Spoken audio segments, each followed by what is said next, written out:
Bonjour, je sors de ma deuxième journée de formation dans une structure au Luxembourg qui accompagne et accueille les seniors, une maison de retraite et de soins. Et je viens de finir donc ma deuxième journée de formation sur la vie intime, affective et sexuelle des seniors. Et je voulais vraiment vous partager un retour de ce que j'ai pu vivre pendant les 7 heures de formation que j'ai proposées, avec un accueil très bienveillant du groupe présent. Donc ils étaient 8, de différents âges, des hommes, des femmes et de différentes professions. Il y avait autant des gens qui travaillaient à la cuisine que des infirmières, des cadres, des assistantes sociales, des kinés, des ergots. Donc c'était vraiment une richesse au niveau professionnel. Ils étaient aussi de différentes origines. Donc il y avait une dame allemande, une dame belge,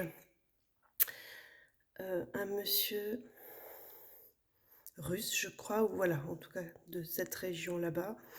Et donc chacun venait avec sa culture, avec ses connaissances, et on a partagé autour des représentations de la vieillesse, des représentations de la sexualité.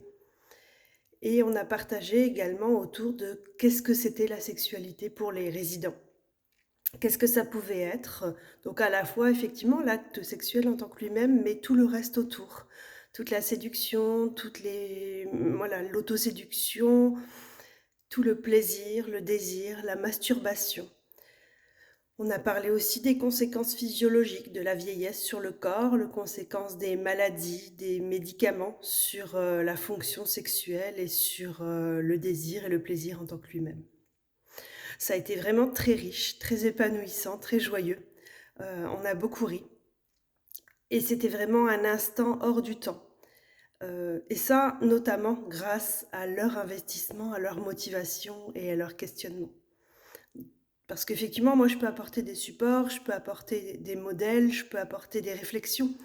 Mais je pense que n'importe quel groupe qui participe à une formation, s'il n'est pas un minimum investi, engagé, le formateur a beau avoir toutes les qualités qu'il peut posséder, c'est pas toujours aussi pertinent, aussi joyeux. Mais en tout cas là, pour ma première expérience, ça a été vraiment quelque chose de formidable, d'intense, et que je vais renouveler, voilà, le mois prochain et sur, presque toute l'année, parce que cette structure m'a demandé du coup de former une grande partie de son personnel pour, questionner les pratiques en usage et voir comment on peut améliorer, plus individualiser la prise en charge, sortir des soins automatiques, proposer un accompagnement de qualité et réfléchir aussi à des adaptations.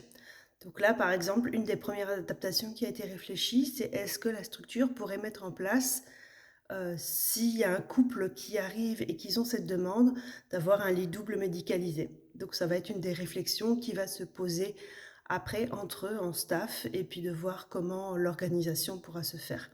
En tout cas, ils sont vraiment forts de propositions et c'est vraiment joyeux de voir que, toutes les maisons de retraite ne sont pas des mouroirs, ne sont pas des endroits où, les seniors, vivent leur fin de vie sans avoir le droit d'exister en tant qu'individus.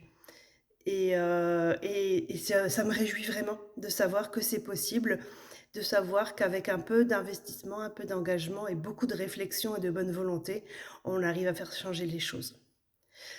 Si vous travaillez dans ce genre de structure, si vous pensez que ça peut vous servir, n'hésitez pas à me contacter et on pourra ensemble discuter de qu'est-ce que moi je peux vous apporter comme réflexion, comme analyse, comme proposition.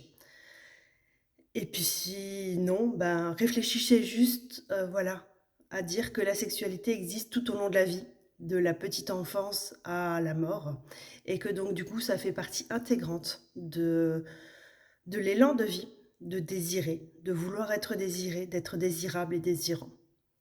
Sur ce, je vous laisse, je vous souhaite une excellente journée et prenez soin de vous. Au revoir.